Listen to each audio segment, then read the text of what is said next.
In the year 5000, humans reached the edge of the universe, but they didn't expect to find life there.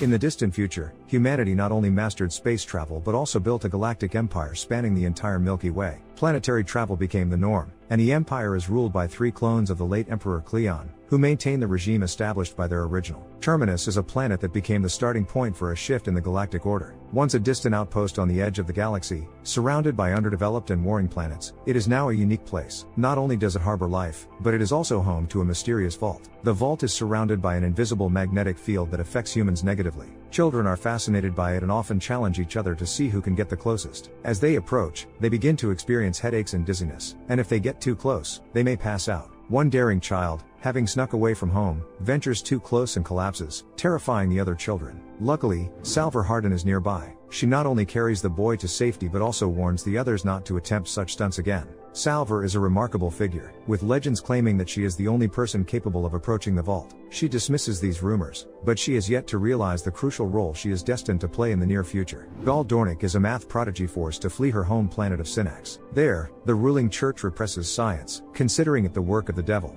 Rejecting both the church and religion, Gal undergoes a cleansing ritual in which several gemstones are removed from her face. She has won a prestigious competition and earned the right to study under the famous Hari Seldon, the creator of psychohistory, a science that predicts the future through mathematical calculations. The people of Synax view Gal with contempt and hatred, so her parents hurriedly send her off on a ship, giving her a tearful goodbye. They cannot abandon their faith and leave with her, but they hope she will fulfill her potential and never return to the planet where she could be executed. On the ship, Gal meets Gerald, a thoughtful man who helps her adjust to her new reality. She is unfamiliar with how the ship operates and is frightened by her first space journey, so Gerald offers her constant support. During the space jump, people must sleep, as it's dangerous for them to stay awake. They are placed in special protective pods, but Gal wakes up during the jump, shocking the crew. Soon after, she arrives on Trantor, the capital of the Galactic Empire, ruled by the 3 clones of Cleon. As Gal disembarks, she notices soldiers escorting several coffins and learns about a conflict between several planets on the edge of the galaxy. Equally awe-inspiring is the space elevator that takes her down to the planet's surface. Brother Dawn is still young and learning from Brother Dusk. At this time, the Empire is ruled by Cleon 12. Brother Day is aggressive and ruthlessly punishes anyone who dares question his authority and power. Upon learning that one of his subjects has read a treatise by someone who doubted the Emperor's rule, Brother Day immediately orders the man's execution.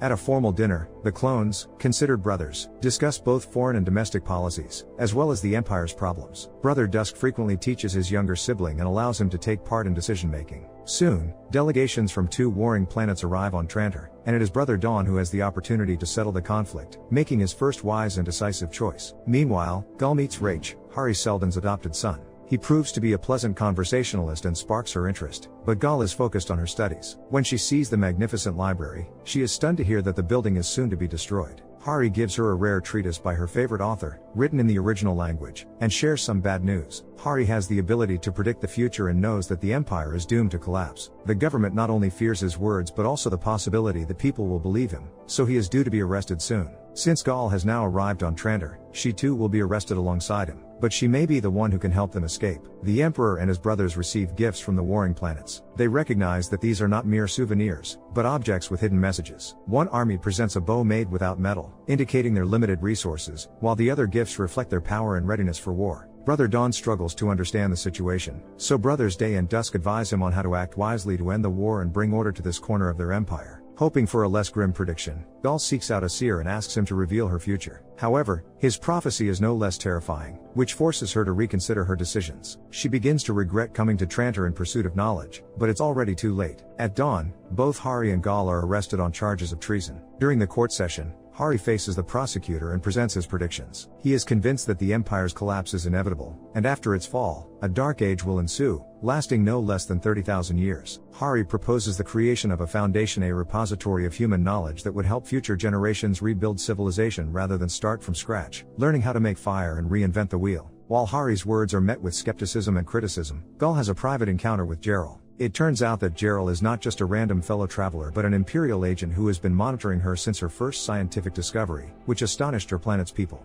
Gerald offers Gal a deal: discredit psychohistory and Hari's claims. As a prodigy, she could be the only one capable of legitimately disproving the scientist's theories. The agent is extremely persuasive, presenting her with two options: either let Hari be executed or face the Empire's wrath herself. As Gal studies Hari's work, she realizes that he is right. Unafraid of the consequences, she confirms the accuracy of Hari's model. Furious, the Emperor orders the execution of both, as they challenge his absolute power. That night, terrorists infiltrate the Star Bridge and blow up Trantor's space elevator, causing it to crash to the ground, killing millions. Recognizing the horror of the situation, Brother Day decides to spare both Hari and Gal. During their conversation, Gal proves to be highly persuasive, convincing Day that executing Hari would only accelerate the Empire's downfall. Day listens to their arguments and agrees to establish the foundation, but he exiles them to the distant, uninhabited planet Terminus. It seems the Emperor simply wants to rid himself of them, while still keeping the knowledge in reserve, should Hari's predictions prove correct. Gal is outraged by the situation but understands that Hari had already foreseen this outcome and had been waiting for it. 35 years later, Salver, the warrior, decides to test the claim that she can approach the vault. Waiting until nightfall, she climbs the mountain, and after pushing through the magnetic field, she touches the vault. After the destruction of the space elevator and the resulting millions of casualties, the Emperor orders an investigation to find those responsible. Edo Demerzel, serving as the major domo and the last surviving robot of the galaxy, is tasked with tracking down the suspects. She travels to the dwarf planet Afru, home to the best scientists, after receiving information that an explosive device used by the terrorists was developed there. Upon invading the planet, the Emperor's soldiers execute everyone in a secret laboratory, sparing only the lead specialist. The woman is promised a chance to survive if she reveals the identity of the mastermind, but this leads nowhere. Demerzel struggles to identify the culprit behind the tragedy, causing anxiety for the Emperor and his brothers. Meanwhile, Gary and his crew, along with their families, are en route to Terminus to assimilate the planet. They are aboard a slow starship with several years to prepare for a new life in this barren world. Gale and Rach meet by the pool, where she encourages the scientist's son to learn how to swim. This romantic moment leads to them starting a relationship, but they decide to keep it a secret from Rach's father, who is foreign to all things human.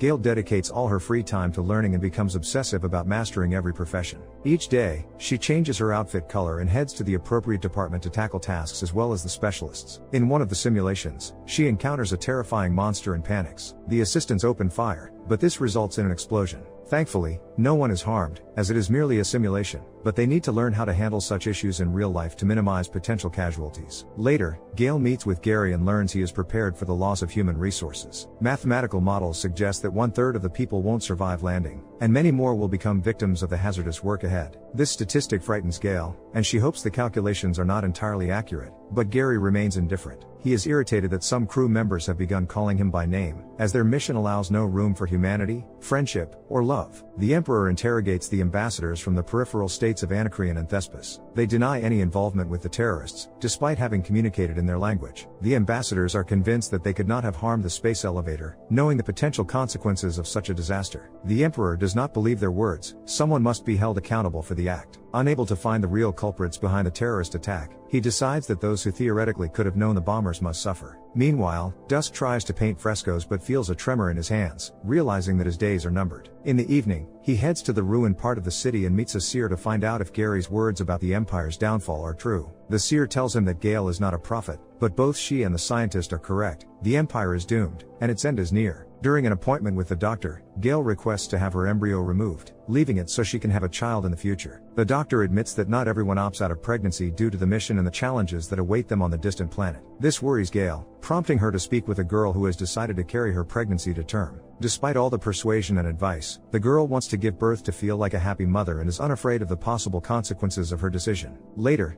Gary hints that he knows about Gale and Rach's relationship. This worries Gale, but not as much as her calculation errors. The scientist is missing several crucial numbers, like pieces of a puzzle, which could lead to catastrophic results. Rach asks Gale to solve the problem since she is a genius in mathematics and can find the necessary numbers. Soon after, Dusk organizes a dinner with the ambassadors of Anacreon and Thespis. He tries to be friendly, promising mercy if they cooperate. The Emperor and Dawn watch from the sidelines, believing their older brother is weak, but that's not the case. Dusk is only pretending to be benevolent. When he fails to gain their cooperation, he reveals his true nature, vowing brutal revenge for what has happened. The next morning, the Emperor sentences to death everyone who accompanied the ambassadors and begins bombing their planets. They are forced to witness the destruction of Anacreon and Thespis, leading to millions of casualties among the population. Dawn does not understand her older brother's cruelty, but Demerzel asserts that sometimes such decisions are the only right choice. Gary realizes that Gale was right and decides to show humanity toward the staff. While in the laundry room, he calls each worker by name, expressing gratitude for their small yet crucial contributions to the success of the Foundation.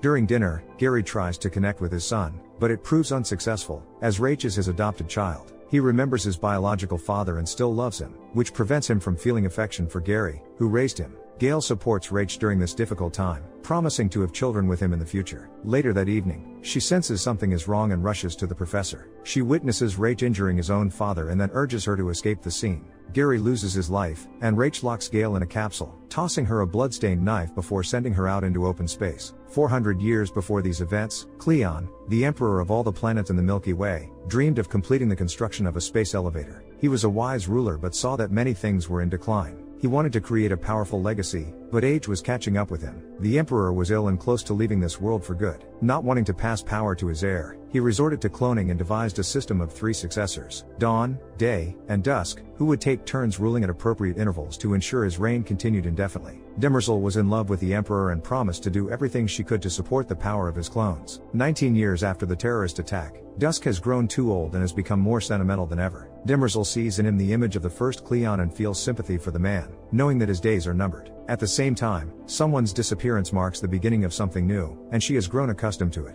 Dusk slowly prepares for euthanasia, but first decides to reflect on his entire journey. His predecessors were wise scholars and inventors, but he is only known for his love of frescoes. The man has not achieved great heights, and he is even more saddened by the fact that he has not preserved a legacy. The space bridge that Cleon dreamed of is destroyed and cannot be restored, while the remaining part of the platform poses a threat to the inhabitants of their planet. Understanding this, Dawn, Day, and Dusk set out on a flight to take one last look at the platform before it is destroyed. It seems they have lost a part of their past, but Dawn and Day promise to rectify the situation and create something new in memory of their older brother. That night, Dusk sneaks into the laboratory and sees a cloned infant. He realizes that Gary was right when he said emperors should stop cloning themselves. Dusk understands how wrong they have been, as a person should not witness their own birth, knowing it is all a facade. Upon returning to his bedroom, Dusk paints one last fresco, hoping to leave a mark behind. The next morning, a new dawn is born, with dawn becoming day, day becoming dusk, and dusk transforming into twilight. After bidding farewell to his brothers, he embarks on his final journey and turns to ash.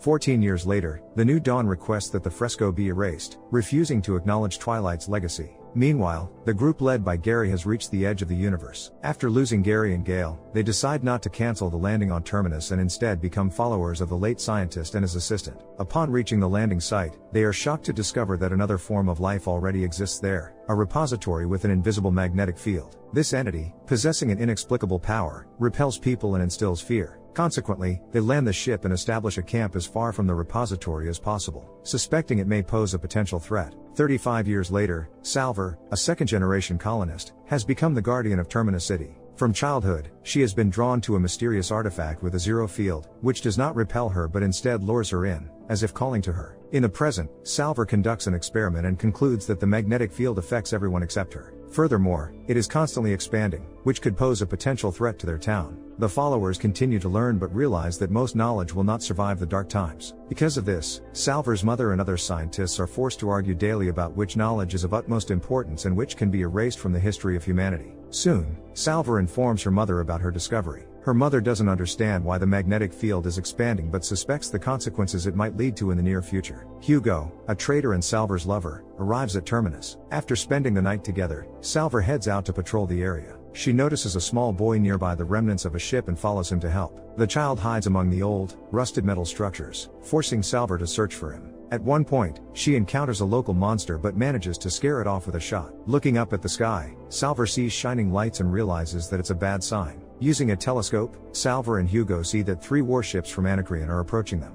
The elders don't believe it could be true, as the Empire has established a prohibition against Anacreons and Thespis residents getting too close. Moreover, since they live in a scientific community with nothing to steal, an invasion seems unlikely. Salver suspects the reason behind it is the repository, which is increasing its magnetic field. Hugo, being from Thespis, confirms that this is indeed an invasion. The elders attempt to contact the Empire, but their transmitter is down. Salvor's mother shows her the artifact containing Gary's mathematical formulas, but Salvor doesn't understand it. Later that night, while patrolling, she sees the boy again and decides to chase after him. On an old ship, Salvor finds an injured monster and ends up captured by a group of Anacrean residents who have secretly landed on the planet earlier than expected. Can the future of humanity be mathematically predictable? Doesn't such a theory overlook individual human emotions, free will, and the unpredictability of personal actions? Can we trust such predictions, even if they are based on science? Share your thoughts in the comments down below, give a thumbs up, and subscribe to the channel. See you in the next videos.